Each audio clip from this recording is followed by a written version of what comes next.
Hello students, welcome back to your online video classes. Hopefully all of you are doing good and taking care of yourself. Okay, so बच्चों हम लोग पढ़ रहे हैं, chapter है heat transfer और chapter heat transfer या heat energy, I don't remember the name of the chapter.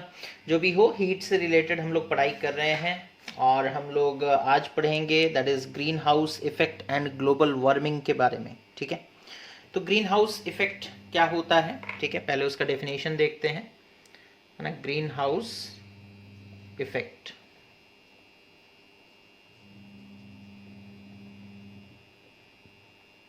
Okay. तो ये ग्रीन हाउस इफेक्ट क्या होता है बच्चों ना, एक ऐसा प्रोसेस जिसमें हमारा अर्थ का जो सरफेस है ना, वो क्या हो जाता है ना, हीटअप हो जाता है. ओके, गर्म हो जाता है. ठीक है, तो हम लोग उसे कहते हैं green house effect. Okay, it is a process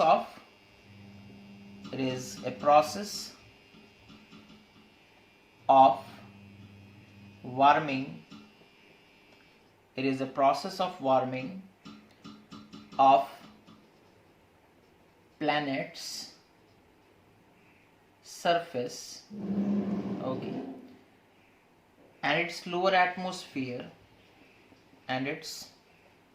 lower atmosphere, okay, by the absorption of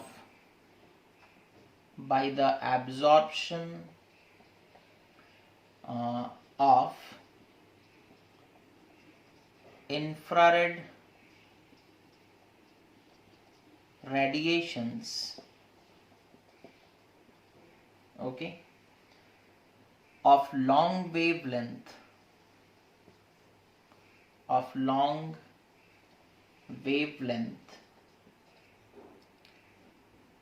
emitted from the surface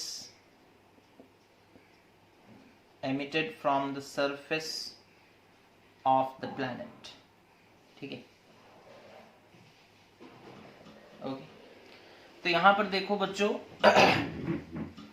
यहां पर लिख रहा है it is the process of warming, है ना. किसका ना, प्लैनेट के सरफेस का और उसके लोअर एटमॉस्फेयर का.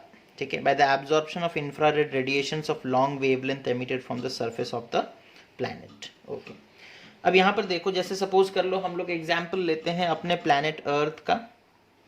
ठीक है, हम लोग एग्जाम्पल लेते हैं अपने प्लैनेट अर्थ का. अर्थ जो है बच्चों, वो चारों तरफ से घिरा हुआ है एक ब्लैंकेट से, जिसे हम लोग एटमॉस्फेयर कहते हैं. गैसियस ब्लैंकेट है. Okay, there is a gaseous blanket, okay, across over surrounding our earth, है ना, जिसे हम लोग एटमॉस्फेयर कहते हैं, जिसे हम लोग क्या कहते हैं, एटमॉस्फेयर. ओके, अब यहाँ देखो, एटमॉस्फेयर में अलग अलग तरह के गैसेस हैं, है ना. एटमॉस्फेयर में बच्चों ऑक्सीजन है, नाइट्रोजन है, एटमॉस्फेयर में कार्बन डाइऑक्साइड गैस भी है, एटमॉस्फेयर में और वाटर वेपर के फॉर्म में प्रेजेंट है. एटमॉस्फेयर में जो मतलब फॉसिल फ्यूल्स वगैरह जलाने से और मतलब फॉसिल फ्यूल से कार्बन डाइऑक्साइड आ जाता है और डिकम्पोजिशन वगैरह से हमारा मीथेन वगैरह आ जाता है. ठीक है, तो इस तरीके के गैसेस जो हैं वो हमारे एटमॉस्फेयर में प्रेजेंट होते हैं. क्लोरोफ्लोरोकार्बन, है ना, दैट इज CFC. ठीक है, ये सब हमारे एटमॉस्फेयर में प्रेजेंट होता है. These kind of gases are present in our atmosphere. ठीक है, अब यहाँ पर देखो, इनका जो बिहेवियर है वो थोड़ा सा मतलब समझना पड़ेगा आपको. ठीक है, इसमें खास करके कार्बन डाइऑक्साइड, मीथेन, क्लोरोफ्लोरोकार्बन, ये सब जो हैं इनका बिहेवियर समझना पड़ेगा. ओके, अच्छा. अब दूसरी तरफ होता है बच्चों सन, है ना. दूसरी तरफ है सन से रेज निकल कर आते हैं. ठीक है, एनर्जी निकल कर आता है. ठीक है, रेडिएशन के थ्रू सन से एनर्जी जो है वो निकल कर आता है, जिसे हम लोग सोलर रेडिएशंस कहते हैं. क्या कहते हैं, सोलर रेडिएशंस. ठीक है, जिसे हम लोग क्या कहते हैं, सोलर रेडिएशंस. अब इन सोलर रेडिएशंस में कौन कौन से तरह के मतलब इलेक्ट्रोमैग्नेटिक वेव्स होते हैं ना. सोलर रेडिएशंस में बच्चों गामा रेज होता है. ठीक है, गामा रेज. ओके, और कौन होता है एक्स रेज, ठीक है, और कौन होता है ultraviolet, that is UV rays, ठीक है, और क्या होता है तुम्हारा इंफ्रारेड रेडिएशंस होते हैं, ठीक है, विजिबल लाइट होता है, ये सब हाईली एनर्जेटिक है ना। सोलर रेडिएशंस में ये gamma rays, X rays, ultraviolet rays जो है ये लोग हाईली एनर्जेटिक हैं, these are highly energetic, highly energetic, okay. On the other hand solar radiation से और भी कुछ रेज निकल कर आते हैं बच्चों, जैसे कि विजिबल लाइट है ना, जो लाइट हम लोग देख सकते हैं, है ना, गामा रेडिएशन ये सब हम लोग देख नहीं सकते, एक्स रेज हम लोग देख नहीं सकते, अल्ट्रावायलेट रेज ये सब हम लोग देख नहीं सकते, ये हमारे आई के कैपेसिटी के बाहर है, ठीक है, कि हम लोग उन्हें देख नहीं सकते। विजिबल लाइट जिसे हम लोग जनरली सनलाइट कहते हैं, ठीक है, वो हमें दिखता है और उसका एनर्जी इनके कंपैरिजन में कम होता है, गामा, एक्स रेज और अल्ट्रावायलेट रेज के कंपैरिजन में कम होता है। और साथ में विजिबल लाइट के साथ इंफ्रारेड रेडिएशंस, ठीक है, इंफ्रारेड रेडिएशंस और radio waves, okay, radio waves ये सब लो एनर्जी वाले हैं, ठीक है, ये सब लो एनर्जी वाले रेडिएशंस हैं। तो सन से हर तरह का रेडिएशन निकल रहा है, कुछ रेडिएशंस ऐसे हैं जिनके पास एनर्जी बहुत ज़्यादा है, कुछ रेडिएशंस ऐसे हैं जिनके पास एनर्जी कम है। अब होता क्या है देखो, ठीक है, अब हमारा जो एटमॉस्फेयर है, ठीक है, ये कैसा है, हमारा एटमॉस्फेयर बच्चों सिर्फ विजिबल लाइट और इंफ्रारेड रेडिएशन को अंदर आने देता है, ठीक है, हमारा जो एटमॉस्फेयर है it is transparent only for visible light and infrared radiation of short wavelength, ठीक है। इंफ्रारेड रेडिएशन में भी कौन सा रेडिएशन, ना शॉर्ट वेवलेंथ वाला, ठीक है, सारे इंफ्रारेड रेडिएशंस को अंदर आने नहीं देगा, सिर्फ उन्हीं इंफ्रारेड रेडिएशंस को अंदर आने देगा जिनका वेवलेंथ शॉर्ट हो, ठीक है, short wavelength, short wavelength, okay, जिनका वेवलेंथ शॉर्ट हो, ठीक है, शॉर्ट वेवलेंथ वाले इंफ्रारेड रेडिएशंस को वो अंदर आने देगा, ठीक है। अच्छा, अब यहां पर देखो, तो एक चीज तो समझ में आ गया, गामा रेज सपोज इधर आया, एटमॉस्फेयर में घुस नहीं पाया, रिफ्लेक्ट होकर के चला गया। एक्स रेज सपोज सन से जो निकल कर आ रहा है वो टकराया और रिफ्लेक्ट होकर चला गया। अल्ट्रावायलेट रेज आपको पता है ओजोन होता है, ओजोन क्या करता है, अल्ट्रावायलेट को एब्जॉर्ब कर लेता है ना। तो जो हाईली एनर्जेटिक रेज हैं वो हमारे एटमॉस्फेयर में घुस ही नहीं पाते, ठीक है, रिफ्लेक्ट हो जाते हैं, एब्जॉर्ब हो जाते हैं, ठीक है, अल्ट्रावायलेट जो है वो एब्जॉर्ब हो जाता है, गामा रेज और एक्स रेज रिफ्लेक्ट हो जाते हैं, विजिबल लाइट एंटर करता है, विजिबल लाइट अंदर की तरफ आता है, साथ में infrared radiation of short wavelength ये भी अंदर आता है ना, infrared radiation of short wavelength वो भी अंदर आता है, ठीक है। अच्छा, उसके बाद क्या होता है बच्चों, जो इंफ्रारेड रेडिएशन से शॉर्ट वेवलेंथ के वो अंदर आए, ठीक है। अच्छा, विजिबल लाइट अंदर आया, वो लोग क्या किए, अर्थ के सरफेस को हीट किए, ठीक है, अर्थ के सरफेस को हीट किए, ठीक है, अर्थ का सरफेस गर्म हुआ, ठीक है, और उसके बाद क्या होगा देखो, देखो इस तरीके से हम इसे थोड़ा मिटा रहे हैं, ओके। तो अब हम सिर्फ उन्हीं रेज को दिखाएंगे जो अंदर आ रहे हैं, ठीक है। तो सपोज कर लो ये हमारा अर्थ, ठीक है, ये सपोज कर लो हमारा अर्थ, ये सपोज सराउंडिंग एटमॉस्फेयर है ना, ये सपोज कर लो सराउंडिंग एटमॉस्फेयर, ठीक है, और अंदर कौन सा रे आएगा, अंदर विजिबल लाइट आएगा, ठीक है, और कौन आएगा, infrared radiations of short wavelength, of short wavelength, ठीक है, लॉन्ग वेवलेंथ वाले नहीं आ सकते, लॉन्ग वेवलेंथ वाले रिफ्लेक्ट हो जाएंगे, एंड रेडियो वेव्स भी रिफ्लेक्ट हो जाएगा, है ना, रेडियो वेव्स रिफ्लेक्ट हो जाएगा, ठीक है, रेडियो वेव्स, और साथ में कौन, infrared radiations of long wavelength, of long wavelength, ठीक है, ये सब अंदर नहीं जा सकते, ठीक है, हमारा एटमॉस्फेयर उन्हें अलाउ नहीं करता। तो सिर्फ अंदर कौन आ रहा है ना, विजिबल लाइट आ रहा है, infrared radiation of short wavelength आ रहा है, ठीक है।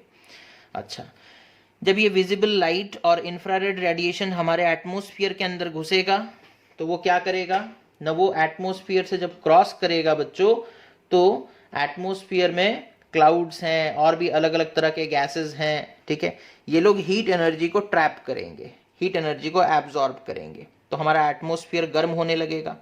और अर्थ के सरफेस पर जब ये एनर्जी आकर के टकराएगा तो अर्थ भी गर्म हो जाएगा, अर्थ का सरफेस भी गर्म हो जाएगा, earth surface will get heated up. अच्छा ठीक है, अब अर्थ एनर्जी गेन कर लिया, अर्थ क्या हो गया है, it got heated up, it got heated up, ठीक है। अब अर्थ क्या करेगा, एनर्जी को रिलीज करेगा, बट एनर्जी जब वो रिलीज करेगा बच्चों तो कैसा एनर्जी रिलीज करेगा, देखो अर्थ जो एनर्जी रिलीज करता है वो इंफ्रारेड रेडिएशंस होते हैं, ठीक है, इंफ्रारेड रेडिएशंस होते हैं, इंफ्रारेड रेडिएशंस IRR हम लिख रहे हैं, infrared radiations of long wavelength, of long wavelength. और आपको पहले ही पता है कि लॉन्ग वेवलेंथ वाले को ये लोग जब अंदर नहीं आने दिए तो बाहर भी जाने नहीं देंगे। हमने देखा था कि सन से जो इंफ्रारेड रेडिएशन आया था, इंफ्रारेड रेडिएशन शॉर्ट वेवलेंथ का भी होता है, इंफ्रारेड रेडिएशन लॉन्ग वेवलेंथ का भी होता है। शॉर्ट वाले को तो उन्होंने अंदर आने दिया, लॉन्ग वाले को अंदर घुसने नहीं दिया था। जब अर्थ अपने एनर्जी को रिलीज करता है तो वो इंफ्रारेड रेडिएशन के आकार में रिलीज करता है और लॉन्ग वेवलेंथ के आकार में रिलीज करता है, और ये बाहर निकल नहीं पाता बच्चों। कुछ गैसेस हैं जो उन्हें एब्जॉर्ब कर लेते हैं, है ना, कुछ गैसेस ऐसे प्रेजेंट हैं हमारे एटमॉस्फेयर में जो इन्हें एब्जॉर्ब कर लेते हैं, ठीक है। और ऐसे गैसेस को हम लोग क्या कहते हैं ना, ग्रीन हाउस गैसेस कहते हैं। क्या कहते हैं, ग्रीन हाउस गैसेस। ओके, तो अर्थ हीटेड अप हो गया, अर्थ ने एनर्जी रिलीज करना चाहा, लेकिन जब वो एनर्जी रिलीज करता है तो किस आकार में करता है, infrared radiation of long wavelength, और लॉन्ग वेवलेंथ वाले इंफ्रारेड रेडिएशन को हमारा एटमॉस्फेयर में कुछ गैसेस प्रेजेंट है जो बाहर जाने नहीं देते, वापस से रिफ्लेक्ट करके भेज देते हैं, वापस से रिफ्लेक्ट करके भेज देते हैं। तो अब होगा क्या, हमारा अर्थ डे बाय डे हर दिन कुछ ना कुछ एनर्जी अपने अंदर स्टोर करता रहेगा, है ना। हर दिन सनलाइट आ रहा है ना, हर दिन अर्थ क्या कर रहा है, हर दिन अर्थ के एटमॉस्फेयर में इंफ्रारेड रेडिएशंस घुस रहे हैं लेकिन वापस नहीं जा पा रहे। तो हर दिन कुछ ना कुछ अमाउंट का एनर्जी तो आ रहा है लेकिन जा नहीं पा रहा है, वापस एस्केप नहीं कर पा रहा है, और वो हो रहा है कुछ गैसेस के वजह से, है ना। The gases which, okay, the gases which are present in the atmosphere, the gases which are present in the atmosphere and are absorbing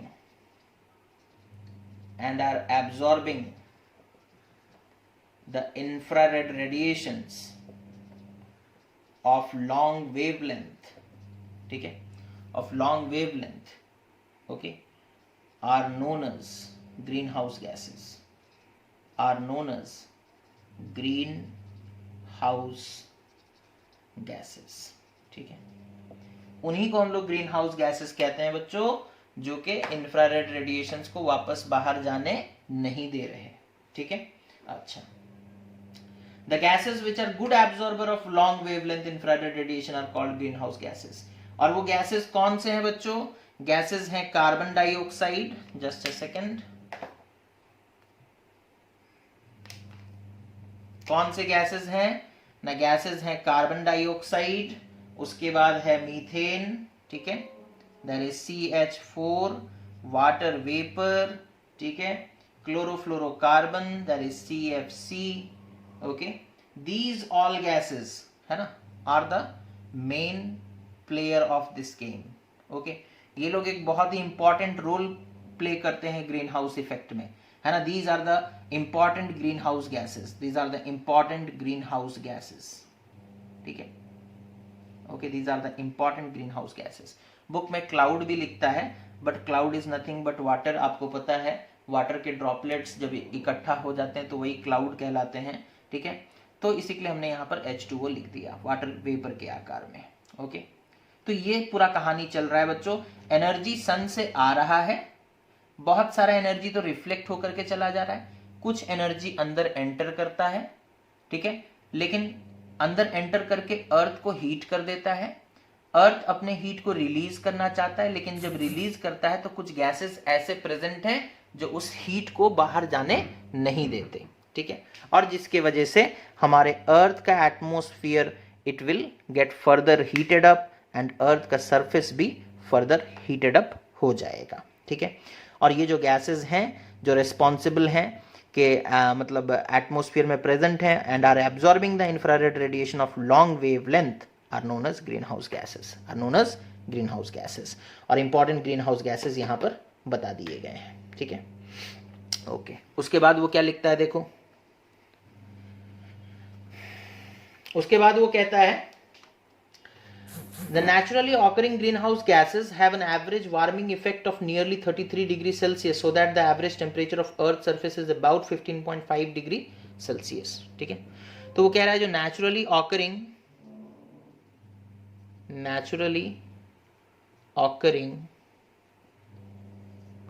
greenhouse gases हैं, ठीक है, मतलब जो नेचर में पहले से प्रेजेंट हैं, ठीक है, उनका योगदान कैसा है ना, वो अर्थ के टेम्परेचर को, ठीक है, इनका एवरेज वार्मिंग इफेक्ट कितना होता है। Naturally occurring green house gases का एवरेज वार्मिंग इफेक्ट कितना होता है ना, 33 डिग्री सेल्सियस, ठीक है। उनका एवरेज वार्मिंग इफेक्ट होता है 33 डिग्री सेल्सियस, और ये अर्थ के, इसके वजह से अर्थ का जो हम लोग ये कह सकते हैं कि एवरेज टेम्परेचर, अर्थ सरफेस का एवरेज टेम्परेचर कितना रहता है ना, 15.5 डिग्री सेल्सियस। कितना रहता है, 15.5 एवरेज है बच्चों। ऑब्वियसली एंटार्क्टिका का टेम्परेचर अलग रहता है ना, एशिया का टेम्परेचर अलग रहता है, अब हम बड़े आकार में बोल रहे हैं, है ना। उसी तरीके से ऑस्ट्रेलिया, उसका टेम्परेचर अलग रहता है। सबका टेम्परेचर का एवरेज लोगे तो अर्थ के सरफेस का एवरेज टेम्परेचर 15.5 डिग्री सेल्सियस आएगा, ठीक है। अच्छा, अगर ये ग्रीन हाउस गैसेस नहीं होते, ठीक है, in absence of greenhouse gases in atmosphere, entire heat energy radiated from Earth's surface and objects on it would escape into the space, and then the average temperature on Earth would be minus 18 degree Celsius. अगर ये जो naturally occurring green house gases हैं जो heat को absorb करते हैं, जिसके वजह से अर्थ का टेम्परेचर इतना बना हुआ है, अगर ये नहीं होते, in absence of naturally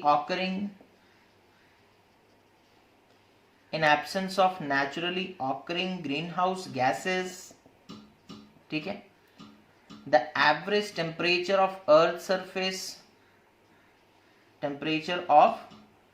earth surface would have been minus 18 degree Celsius, है ना, minus 18 डिग्री सेल्सियस, ओके। तो ये जो बच्चों हम लोग पढ़ रहे हैं ना, हम लोग जान रहे हैं कि naturally occurring green house gases जो हैं वो हीट को ट्रैप करते हैं, हीट को रोकते हैं, और जिसके वजह से अर्थ का सरफेस टेम्परेचर जो है, एवरेज सरफेस टेम्परेचर वो 15.5 है। अगर ये नहीं होते तो हीट एनर्जी ट्रैप नहीं होता, मतलब हमारा जो क्लाइमेट है वो बहुत ही ठंडा हो जाता है ना। तो ग्रीन हाउस गैसेज अगर एब्सेंट हो जाते, नहीं होते हमारे एटमॉस्फेयर में, तो अर्थ का average temperature minus 18 degree Celsius होता है ना। माइनस 18 डिग्री सेल्सियस में बच्चों हम मतलब एक नेचुरल हैबिटेट का एग्जिस्ट कर पाना बड़ा डिफिकल्ट हो जाता है ना। तो ग्रीन हाउस गैसेज हमारे लिए हेल्पफुल भी है, it is a kind of boon, but excess हो जाएंगे तो फिर वो क्या हो जाएगा, हमारे लिए डिसएडवांटेजियस भी हो जाएगा, हार्मफुल भी हो जाएगा। इसी के लिए हम लोग लिख रहे हैं naturally occurring green house gases, जो नेचर में एग्जिस्ट करते हैं। लेकिन हो क्या रहा है, अब हम लोग खुद से ग्रीन हाउस गैसेस प्रोड्यूस करके नेचर को देते हैं, तो एक्सेस हो जाता है। फैक्ट्री वगैरह है ना, और भी बहुत सारे सोर्सेज हैं जहाँ से ग्रीन हाउस गैसेज एटमोसफियर में ऐड होते हैं, ठीक है। तो ग्रीन हाउस गैसेज का अगर मात्रा बढ़ जाएगा तो वो ज़्यादा हीट को ट्रैप करेंगे और अर्थ का टेम्परेचर जो है वो बढ़ता चला जाएगा, ठीक है। तो इन एब्सेंस ये होने वाला है, ठीक है। What are the future projections, है ना। फ्यूचर के बारे में वो लोग क्या कह रहे हैं, देखो। In recent decades, it has been observed that the effective temperature of Earth's surface has risen by 0.74 plus minus 0.18 degrees Celsius per decade for the last 50 years since 1900, ठीक है। तो वो कह रहे हैं ईयर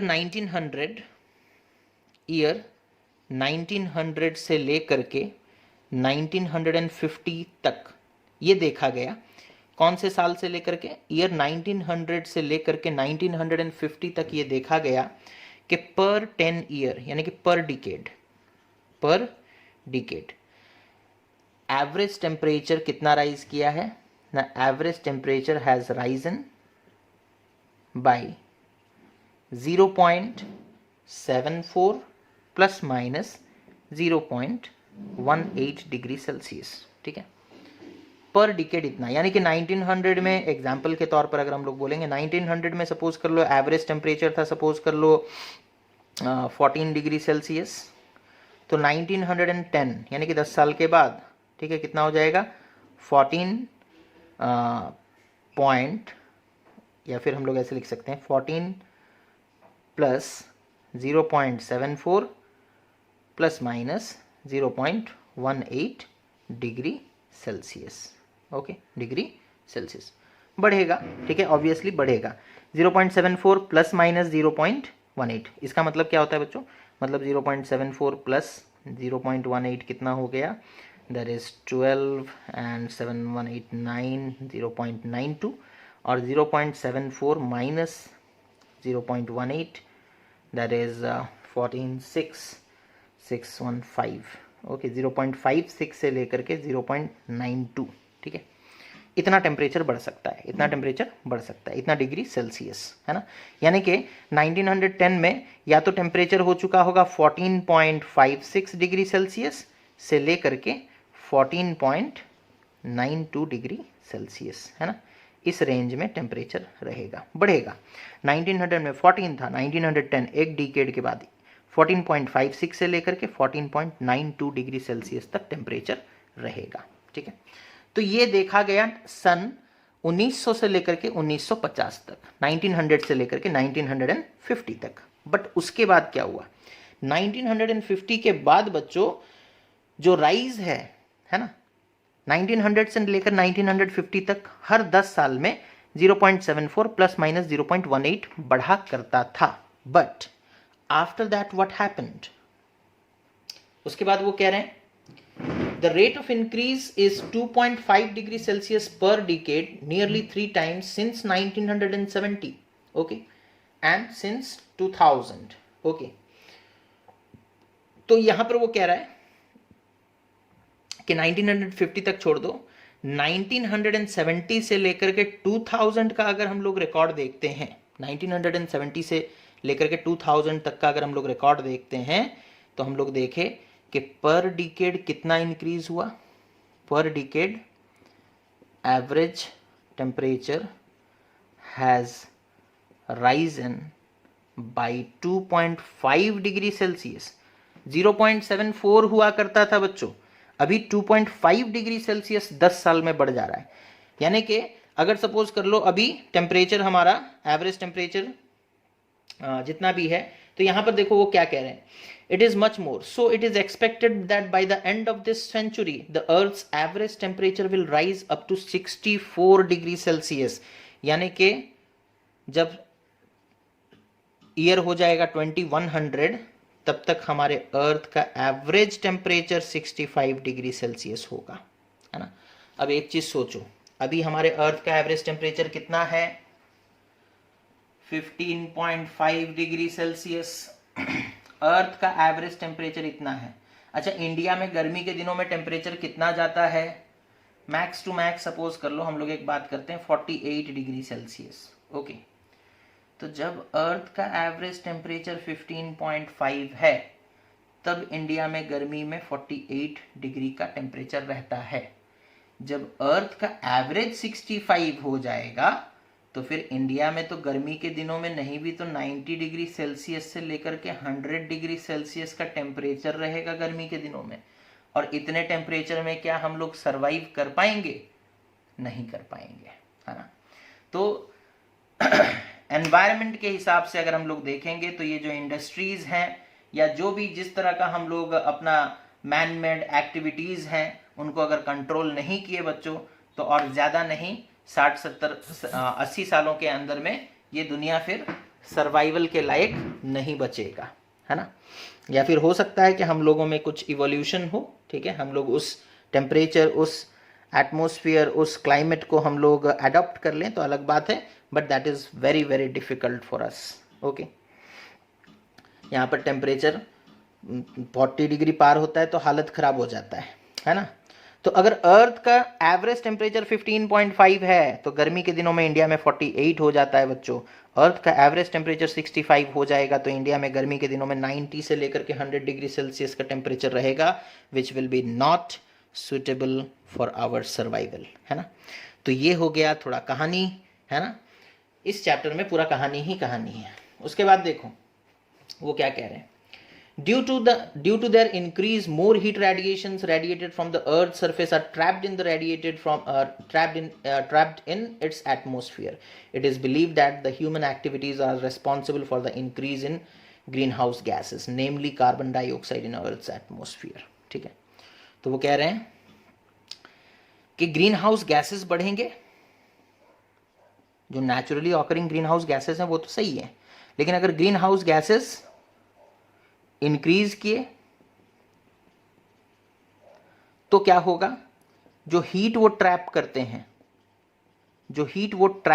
हैं, heat trapping will also increase, है ना। ओके, हीट ट्रैपिंग बढ़ेगा, है ना। अच्छा, ग्रीन हाउस गैसेस इंक्रीज हो रहे हैं और ये भी ह्यूमन एक्टिविटीज की वजह से हो रहे हैं, है ना। Human activities are responsible, human activities are responsible। कैसे responsible है human? देखो, the burning of fuel, deforestation, transportation and industrial production, particularly cement factories, है ना। तो कार्बन डाइऑक्साइड गैस का जो मात्रा हमारे एटमॉस्फेयर में दिन ब दिन बढ़ता जा रहा है, वो क्यों? बिकॉज हम लोग फ्यूल जलाते हैं। कोई सा भी फ्यूल जलाओगे बच्चों, पेट्रोल, डीजल, केरोसिन, लकड़ी, है ना, वैक्स, कुछ भी जलाओगे, कार्बन डाइऑक्साइड प्रोड्यूस होता है। क्या प्रोड्यूस होता है? फ्यूल। उसके बाद फ्यूल जलाने से, है ना, बर्निंग ऑफ फ्यूल, पहला तो रीजन हो गया बर्निंग ऑफ फ्यूल, ठीक है। फ्यूल जला रहे हैं, कार्बन डाइऑक्साइड प्रोड्यूस हो रहा है, एटमॉस्फेयर में जा रहा है, तो कार्बन डाइऑक्साइड हमारे एटमॉस्फेयर में बढ़ता जा रहा है, उसका मात्रा बढ़ रहा है। और कार्बन डाइऑक्साइड एक ग्रीन हाउस गैस है, यानी कि ये हीट को ट्रैप कर सकता है ना, तो वो करेगा। उसके बाद और क्या है? डिफॉरेस्टेशन, है ना। अगर ज्यादा पेड़ पौधे रहेंगे बच्चों तो आपको पता होगा कि जो ट्रीज होते हैं, जो प्लांट्स होते हैं, वो कार्बन डाइऑक्साइड एब्जॉर्ब करते हैं, है ना। They intake carbon dioxide and give us oxygen. Okay, लेकिन अगर ट्रीज कम हो गए तो कार्बन डाइऑक्साइड एब्जॉर्ब करेगा कौन, है ना। तो बैलेंस बिगड़ जाएगा। डिफॉरेस्टेशन करने से कार्बन डाइऑक्साइड जो एब्जॉर्ब करने वाला हमारा नेचुरल सोर्स है वो खत्म हो जाएगा, है ना। ट्रांसपोर्टेशन, अगेन ट्रांसपोर्टेशन में भी वही बर्निंग ऑफ फ्यूल होता है ना। And then industrial production, cement factories वगैरह, है ना, वहां पर भी हम लोग फ्यूल काफी ज्यादा मात्रा में यूज करते हैं और वहां पर भी क्या बोलते हैं उसे, कार्बन डाइऑक्साइड प्रोड्यूस होता है, ठीक है। उसके बाद और क्या रीजन है? डिफरेंट रीजन देखते हैं। इंक्रीज इन पॉपुलेशन, है ना, इंक्रीज इन पॉपुलेशन भी एक रीजन है। इंक्रीज इन पॉपुलेशन, बिकॉज पता होगा बच्चों जो हमारा रेस्पिरेशन का प्रोसेस है ना, जो हम लोग सांस लेते हैं और सांस छोड़ते हैं, है ना, तो हम लोग सांस लेते वक्त ऑक्सीजन इनहेल करते हैं और रिलीज करते वक्त कार्बन डाइऑक्साइड रिलीज करते हैं। तो human are a source of carbon dioxide gas. Okay, nearly वो कह रहा है कि 32 giga tons of carbon dioxide, 32 giga turns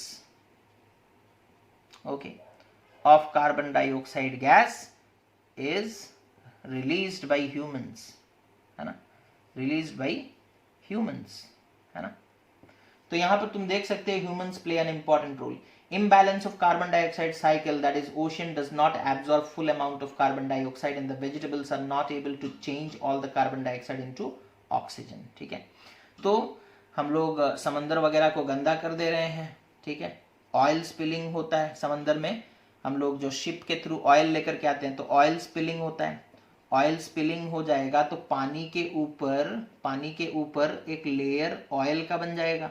अब कार्बन डाइऑक्साइड गैस एटमॉस्फेयर से आएगा लेकिन पानी के अंदर घुस नहीं पाएगा बिकॉज एक लेयर ऑयल का बन गया है, ठीक है ना। ऑयल कार्बन डाइऑक्साइड को अंदर घुसने नहीं देगा तो इम्बैलेंस क्रिएट होगा, है ना। अगर पानी के अंदर कार्बन डाइऑक्साइड नहीं गया तो वो कार्बन डाइऑक्साइड एटमॉस्फेयर में रह जाएगा, है ना। तो इम्बैलेंस वहां से भी क्रिएट होगा, ठीक है। The increase in concentration of carbon dioxide due to the above human activities is responsible for 60% increase in greenhouse effect, ठीक है। तो ये जो ह्यूमन एक्टिविटीज हैं इनके वजह से 60% ग्रीन हाउस इफेक्ट इंक्रीज हुआ है, ठीक है। इनके वजह से ये burning of fuel, deforestation, increase in population and means what we can say imbalance in carbon dioxide cycle, ये सब कारणों के, और ये सब ह्यूमन एक्टिविटीज हैं, है ना। इनके वजह से 60% जो ग्रीन हाउस इफेक्ट बढ़ा है वो इन कारणों के वजह से बढ़ा है, ठीक है। Apart from this, rice cultivation, animal husbandry, natural gas exploration, burning of biomass in clearing of forest and leakage in natural gas pipeline has doubled the concentration of methane, which is also responsible for increase in greenhouse effect. तो इन सब कारणों की वजह से carbon dioxide बढ़ता है। क्या बढ़ता है? कार्बन डाइऑक्साइड, जो कि एक ग्रीन हाउस गैस है। इसी तरीके से बच्चों कार्बन डाइऑक्साइड की तरह एक ग्रीन हाउस गैस है जिसका नाम है मीथेन, ठीक है। इन्हीं की तरह एक ग्रीन हाउस गैस है दैट इज कॉल्ड मीथेन, ठीक है, ओके।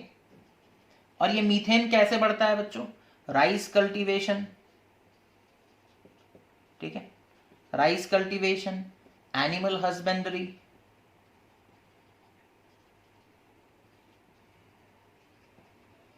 ओके। और किसके वजह से? Natural gas exploration, natural gas exploration, ठीक है। और उसके बाद burning of biomass, burning of biomass, ठीक है, ओके। तो और लीकेज इन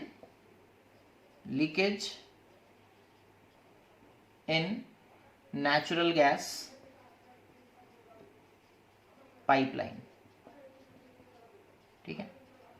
जो हम लोग सीएनजी बोलते हैं ना बच्चों, कंप्रेस्ड नेचुरल गैस, ठीक है। कंप्रेस्ड नेचुरल गैस का मेन कंपोनेंट है मीथेन, है ना। उसमें ज्यादातर मात्रा में मीथेन प्रेजेंट होता है, ठीक है। तो अगर नेचुरल गैस लीक कर गया, है ना, जैसे सपोज कर लो जमीन के अंदर से हम लोग नेचुरल गैस निकाले पाइप के थ्रू और पाइप में लीकेज है, तो वो गैस जो है वो कहाँ चला जाएगा? एटमॉस्फेयर में। बर्निंग ऑफ बायोमास, जब भी हम लोग बायोमास को जलाते हैं तो मीथेन गैस प्रोड्यूस होता है।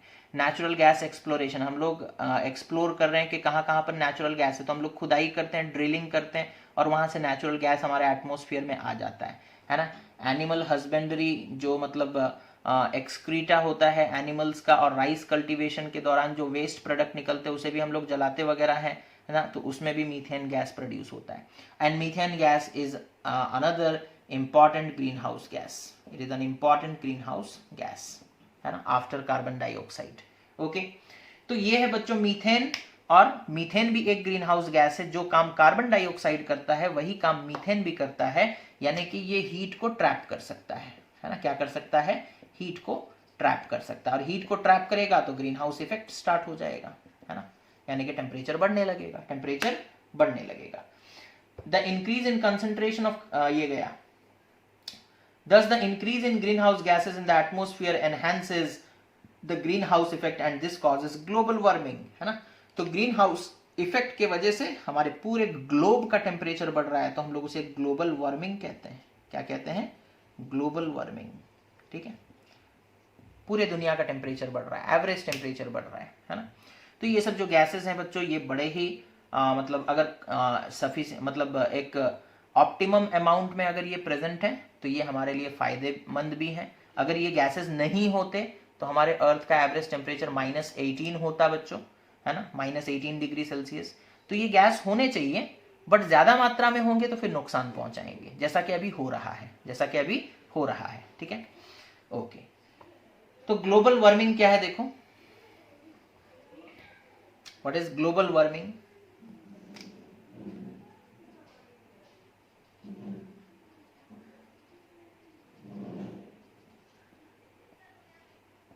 ग्लोबल वार्मिंग मतलब समझ गए हो गया, ग्रीन हाउस इफेक्ट की वजह से जो टेम्परेचर बढ़ रहा है उसी को ग्लोबल वार्मिंग कहते हैं। Global warming, it means the increase it means the increase in average effective temperature, average effective temperature near the earth's surface, near the earth surface due to increase in the amount of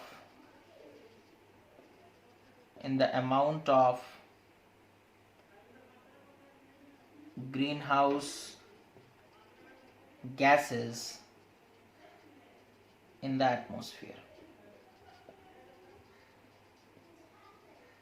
ठीक है, तो जो हमारे अर्थ का average temperature बढ़ रहा है क्योंकि ग्रीन हाउस गैसेस बढ़ रहे हैं, है ना, उसी को हम लोग कहते हैं क्या ना, ग्लोबल वार्मिंग। तो what are the cause of global warming, है ना,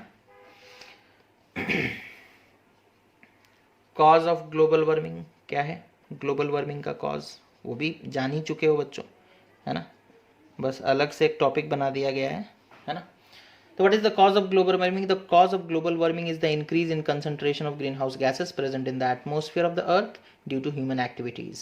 The increase in different greenhouse gases is as follows। ठीक है, तो ग्लोबल वार्मिंग का कॉज क्या है ना, इंक्रीज इन कंसंट्रेशन ऑफ और परसेंटेज ऑफ, जो भी लिख सकते हो, increase in concentration of greenhouse gases in our atmosphere, in our atmosphere. ठीक है, by human activities, by human activities। Human activities नहीं होते तो बच्चों नेचर अपना बैलेंस खुद बना सकता है ना, ये ह्यूमंस हैं जो नेचर के बैलेंस को डिस्टर्ब करते हैं। ओके, तो कौन कौन से ग्रीन हाउस गैसेस बढ़े हैं, कितने परसेंटेज में बढ़े हैं वो देखते हैं। The concentration of carbon dioxide, okay, the concentration of carbon dioxide gas, okay, has increased up to 25% due to industrialization or industrial growth, okay, combustion of fossil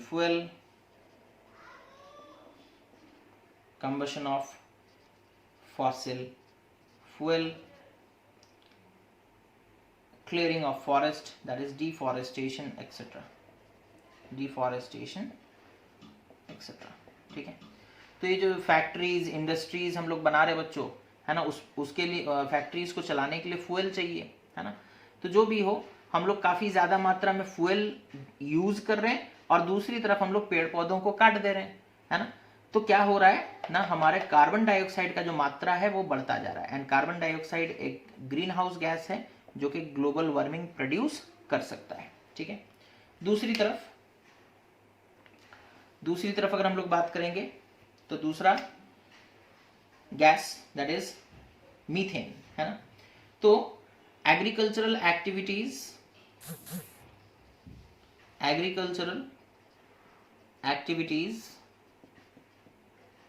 such as rice cultivation, okay,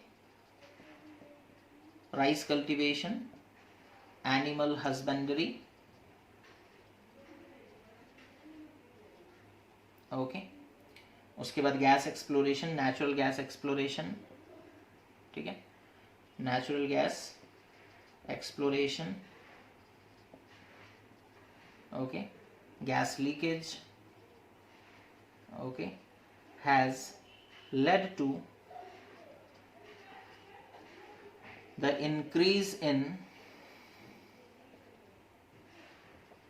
concentration of methane in our atmosphere, okay, in our atmosphere, ठीक है। तो agricultural activities वगैरह बच्चों जैसे कि rice cultivation, animal husbandry, natural gas exploration, natural gas leakage, है ना, burning of biomass, इन सब की वजह से मीथेन का जो मात्रा है वो हमारे एटमॉस्फेयर में बढ़ता जा रहा है और ये भी एक इम्पॉर्टेंट क्या बोल सकते हैं ग्रीन हाउस गैस है और ये ग्लोबल वार्मिंग कर सकता है ना, करता है, ओके। उसके बाद the concentration of chlorofluorocarbon, okay, उसके बाद the concentration of chlorofluorocarbon, the concentration of CFC, that is chlorofluorocarbon, has increased at a rate of 5% per year। हर साल इसका परसेंटेज 5 के आकार में बढ़ रहा है, ओके। और ये जो क्लोरोफ्लोरोकार्बन वगैरह है ये सब आते कहाँ से हैं? हम लोग रेफ्रिजरेटर यूज करते हैं, ओके, रेफ्रिजरेटर्स, है ना, एयर कंडीशनर्स, ठीक है, आजकल एयर कंडीशनर्स भी ज़्यादा यूज हो रहे हैं, रेफ्रिजरेटर्स भी ज़्यादा यूज हो रहे हैं, तो यहाँ से हम लोगों को क्लोरोफ्लोरोकार्बन ऐड हो जाता है एटमॉस्फेयर में। पर ईयर बच्चों 5% का इंक्रीज है, तो ये ग्रीन हाउस गैसेस जो हैं ये लोग बहुत ज़्यादा मात्रा में बढ़ रहे हैं और इनके बढ़ने के वजह से ग्लोबल वार्मिंग हो रहा है, इनके बढ़ने की वजह से ग्लोबल वार्मिंग हो रहा है, ठीक है। Impacts of global warming on life on the earth क्या है बच्चों? The increase in the proportion of green house gases in the atmosphere has the following impacts: the variable changes in the climate in different parts of the world which has created difficulties and forced the people and animals to migrate from one place to other, ठीक है। तो ये जो हमारा climate है वो काफ़ी ज़्यादा मात्रा में चेंज हो रहा है ना, और क्लाइमेट चेंज होने की वजह से एक जगह पर सपोज कर लो एग्रीकल्चरल एक्टिविटीज़ कैरी आउट नहीं कर पाओगे तो फिर वहाँ से तो हटना पड़ेगा, दूसरे जगह शिफ्ट करना पड़ेगा, ठीक है।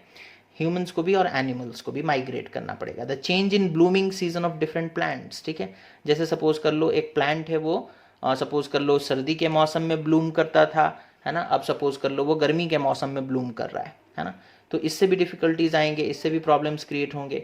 The change in regional climate which has an immediate effect on simple organism and plants, ठीक है। तो रीजनल क्लाइमेट जैसे हमारे केओंझर में है ना, पहले जैसे सपोज कर लो क्या बोलते हैं गर्मी उतना ज़्यादा नहीं होता था, ह्यूमिडिटी नहीं था केओंझर में, Keonjhar was considered as means dry place, है ना, यहाँ पर एयर जो है उसमें मॉइस्चर बहुत कम हुआ करता था। But now it is we are able to see after the construction of so many roads and railways we have seen that we have cleared so many forest, है ना, deforestation has taken place in a huge amount and due to it we can say the humidity is increasing day by day. The change in world's ecology, ठीक है, पूरा ecological एक balance होता है बच्चों, है ना, तो वो बैलेंस मेंटेन होना चाहिए, लेकिन पूरे वर्ल्ड का इकोलॉजिकल बैलेंस जो है वो बिगड़ रहा है ग्लोबल वार्मिंग की वजह से। The increase in heat stroke death, है ना, लोग आजकल हीट स्ट्रोक के डेथ में मर जा रहे हैं, गर्मी में हीट स्ट्रोक होता है समर डेज में और उससे भी लोगों का डेथ होने लगा है, ठीक है। तो आज के वीडियो में बच्चों बस इतना ही, नेक्स्ट वीडियो में हम लोग इस पर्टिकुलर टॉपिक को ख़त्म करेंगे, है ना। Till then watch the video carefully, okay, and try to go through your book, and thank you for watching. Take care of yourself and have a nice day.